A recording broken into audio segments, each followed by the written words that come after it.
여러분 안녕하십니까. CJB 8시 뉴스 시작합니다. 옥천군이 쓰레기 소각장 증설을 추진하고 있는 가운데 주민들의 반발이 거세지고 있습니다.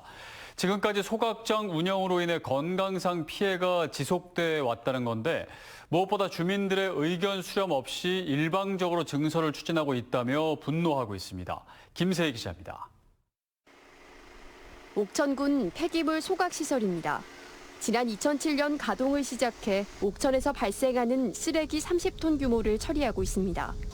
옥천군은 내구 연한이 지났고 쓰레기 증가에 따른 소각 용량에도 한계가 있다며 증설을 결정했습니다. 국비를 포함한 317억 원을 들여 하루 처리 용량 48톤 규모의 새로운 소각시설을 짓겠다는 계획으로 현재 설계 과정에 있습니다. 이런 가운데 인근 주민들의 반발이 지속되고 있습니다. 가장 가까운 마을의 주민들은 지난 20년 가까운 시간 동안 악취와 소각로 유독가스에 시달렸고 그 결과 마을 주민 12명이 암으로 죽고 3명도 투병 중이라고 말합니다. 지난해 제정된 조례에 따라 옥천군은 주민기금 지원으로 주민들의 건강검진을 실시할 수 있지만 지금까지 단 한 번도 이루어지지 않았습니다.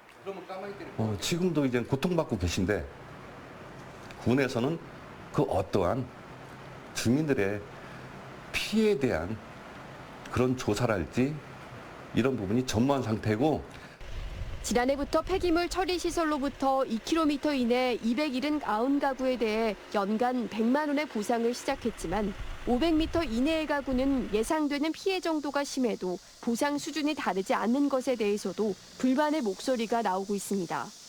무엇보다 제대로 된 의견 수렴 절차 없이 일방적인 증설과 운영 연장 결정을 했다는 게 주민들이 가장 크게 반발하는 이유입니다. 소각장 증축에 대해서 우리가 타당성 조사라든가 분명히 했을 거예요, 군에서는. 근데 한 번도 이 마을에 대해서는 공청회라든가 주민들에게 공개하지 않고 몰랐어요, 지금까지. 옥천군은 첨단 시설인 만큼 소각 규모가 늘어나도 오염물질 배출은 더 적어질 것이란 입장입니다.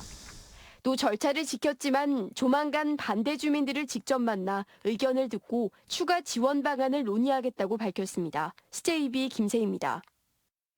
충청북도가 도내 주요 병원장들과 간담회를 갖고 추석 연휴 비상응급 대응 체계를 논의했습니다. 간담회에는 충북대 병원 등 도내 10개 병원장들이 참석한 가운데 김영환 지사는 안정적인 진료 대책 마련에 협조를 요청했습니다. 한편 도는 금주 내로 추석 연휴 기간 비상진료 대책 방안을 확정하는 한편 병의원과 약국의 운영을 최대한 확대하겠다고 밝혔습니다. 조직 내 성희롱 사건으로 인해 사실상 해체된 충북 청주 경제정의실천 시민연합이 4년 만에 재창립을 시도하고 있습니다.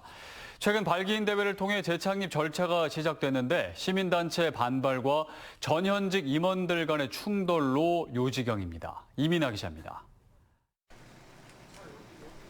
청주 경실련에서 성희롱 사건이 발생한 건 지난 2020년 5월.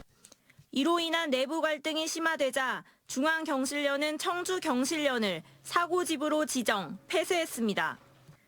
임원과 상근활동가의 모든 활동이 중단됐고 피해자에 대한 2차 가해와 부당해고 논란이 불거지면서 법정 다툼까지 벌어졌습니다. 그런데 최근 부당해고 관련 재판이 대법원 기각 판결로 마무리되면서 재창립 논의가 급물살을 탔습니다. 지난달 23일 발기인 대회를 연 겁니다.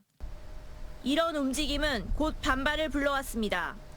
시민단체는 사과가 먼저라며 규탄했습니다. 또 재창립에 성희롱 사건 당시 주요 직책자들이 관여하는 것은 말이 안 된다고 꼬집었습니다. 청주 경실련 전직 임원들도 재창립 논의가 폐쇄적으로 진행됐다며 문제를 제기했습니다. 베일에 둘러싸인 발기인 명단이 그것입니다. 경실련 조직위가 보낸 공문을 보면 발기인 대회는 명단을 공개해 열도록 명시하고 있습니다. 그런데 재창립준비위는 개인정보 등을 이유로 명단을 공개할 수 없다는 입장을 고수하고 있습니다. 이런 가운데 발기인 대회에 특정 정치인 지지 세력이 관여하고 있다는 주장까지 제기돼 의혹은 커지고 있습니다. 시민운동이 사실은 중요한 게 개방성, 다양성, 민주성, 투명성 이런 거잖아요. 이제. 근데 이런 그 시민운동이 갖고 있는 기본 원칙들을 다 어떻게 보면 무시한 거죠. 설상가상으로 재창립 준비위원장으로 임명된 신철영 위원장이 최근 사의를 표명했습니다. 특별히 말씀드릴 게 별로 없어요. 발견대 끝나고 나서 이렇다 한 게 없기 때문에. 지난 20여 년간 지역경제 살리기와 지방분권, 균형발전 운동 등을 전개하며 지역사회의 목소리를 대변해온 청주경실련. 투명하고 민주적인 절차를 거쳐 재창립을 해야 지역사회의 신뢰를 다시 얻을 수 있습니다. CJB 이민아입니다.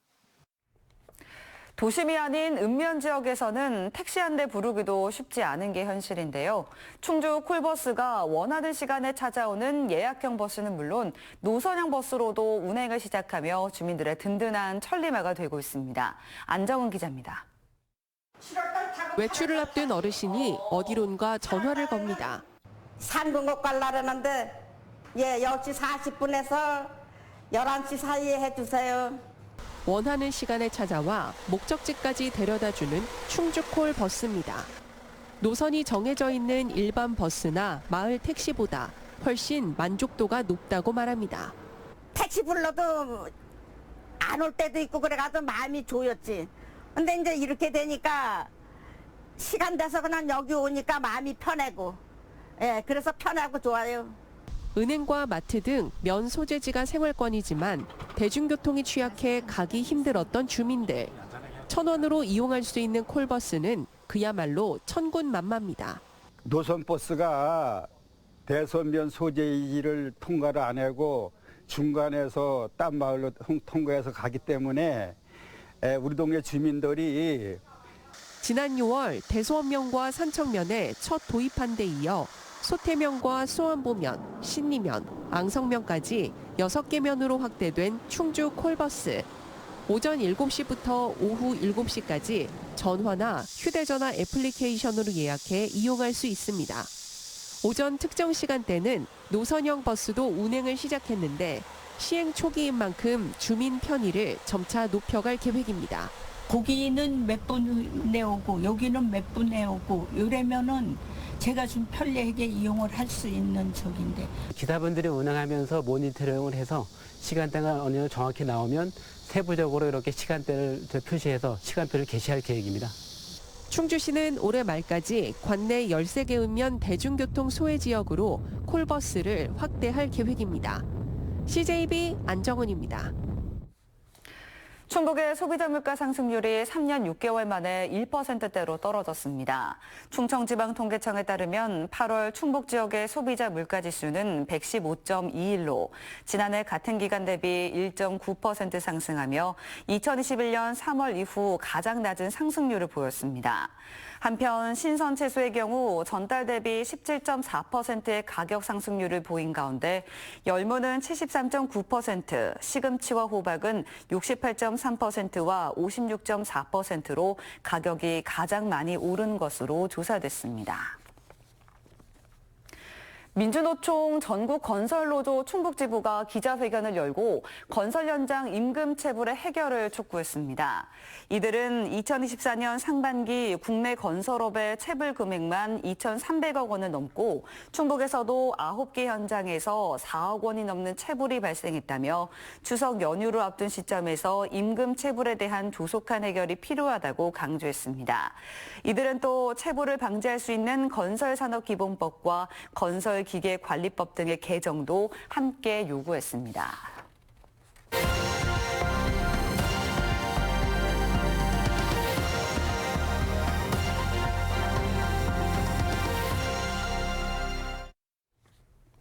(1923년 9월 1일) 관동 대지진이 일본 간토 지방을 덮쳤던 날인데요. 이튿날 일본 정부가 계엄령을 내린 이후 수천 명의 조선인이 일본인에 의해 학살됐습니다. 이런 사실을 뒷받침하는 당시 일본군 병사의 일기가 처음으로 공개됐는데 누가 어떻게 조선인들을 살해했는지 자세하게 기록돼 있습니다. TBC 박가영 기자가 전해드립니다. 다이소 12년 일기. 이 낡은 책자는 관동 대지진 당시 일본 나라시노 기병연대 소속의 이등병, 구본호 스게지가 쓴 일기입니다. 1923년 7월부터 12월까지 100여 쪽의 기록은 무자비한 조선인 학살 현장을 생생히 담았습니다. 병사가 직접 일기는 이게 처음입니다.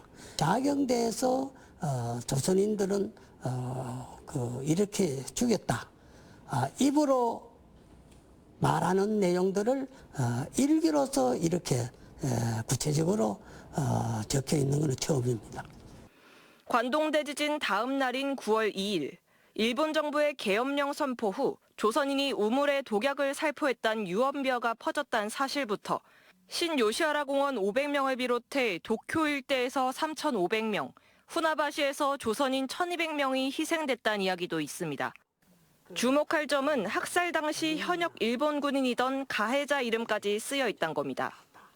기록에 따르면 9월 20일 고마츠천에서 일본군이 조선인 여성 200여 명을 잔인하게 살해했는데 스게지는 가해자를 이와나미 소위와 모치츠키 상병이라고 특정했습니다. 일본군이 군 내부에서도 조선인 살해 사실을 입단속시켜 희생자 규모를 축소하려 한 정황도 나옵니다. 조선인들, 즉 중국인들 죽인 이야기를 절대로 하지 마라 그래요. 절대로 하지 마라 하니까 지금까지 어디에 몇 명이 죽고 어디에 묻혀 있는가를 알 수가 없는 거지요. 스게지의 일기는 그동안 후손이 보관해오다 관동 대지진 기록을 추적하던 김문길 소장이 현지에서 입수해 TBC의 사본 전문을 처음 공개한 겁니다. 일기에 언급된 조선인 희생자만 5천여 명, 국내외 학계에서 추정하는 희생자는 6천여 명에 달합니다. 문제는 관동 대지진 대학살에 대한 실태 조사가 제대로 이뤄지지 않고 있다는 점입니다. 지난해 진실화해를 위한 과거사 정리위원회의 연구를 통해 확인된 조선인 피해자 명단은 408명. 2013년 국가기록원 기록을 통해 확인된 희생자 역시 210명에 불과합니다. 지금 숨겨진 문서들이 아직 많이 있다고 봅니다. 정부 기관을 만들어가지고 일본 기관을 만들어가지고 이 억울한 역사, 그러니까 관동 대진 지진뿐만 아니라 강제징용 문제라도 이걸 좀 파고헤치고. 관동 대지진이 일어난 지 올해로 101년. 진상규명은 아직도 멀기만 하고 억울하게 숨진 수천 명 조선인의 원혼은 여전히 이영만리를 떠돌고 있습니다. TBC 박가영입니다.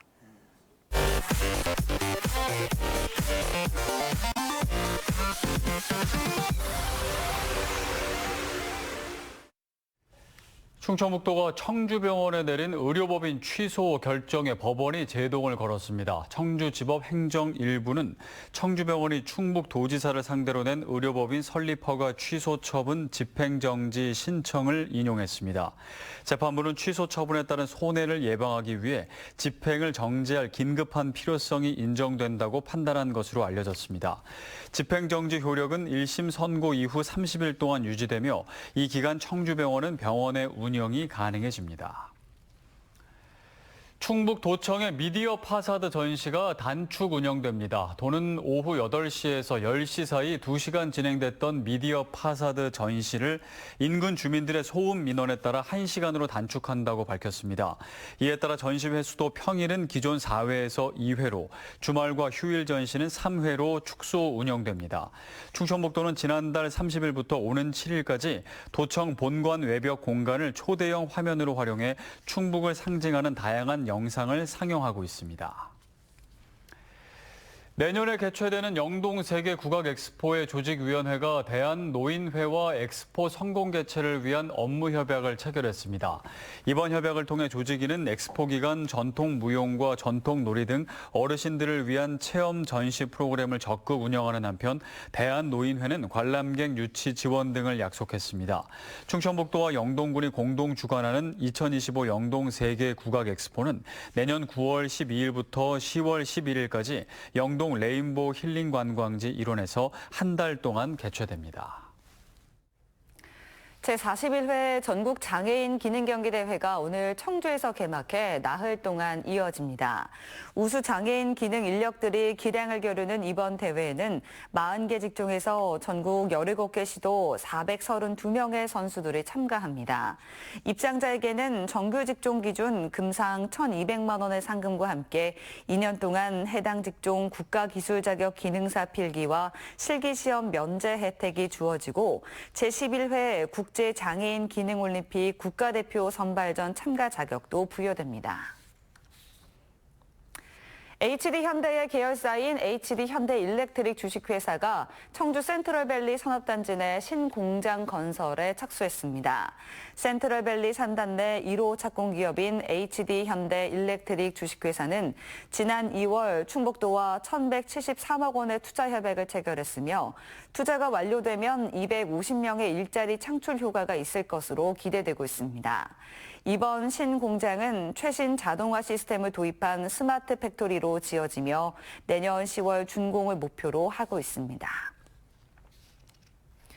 충청북도 양성평등 주간 기념행사가 충북 미래여성 플라자에서 열렸습니다. 매년 9월 1일부터 7일까지로 정해진 양성평등 주간은 우리나라 최초 여성인권 선언인 여권 통문을 기념하고 남녀평등의 가치를 되새기는 기간으로 충북여성정책포럼이 주관한 이번 행사에는 250여 명이 참석했습니다.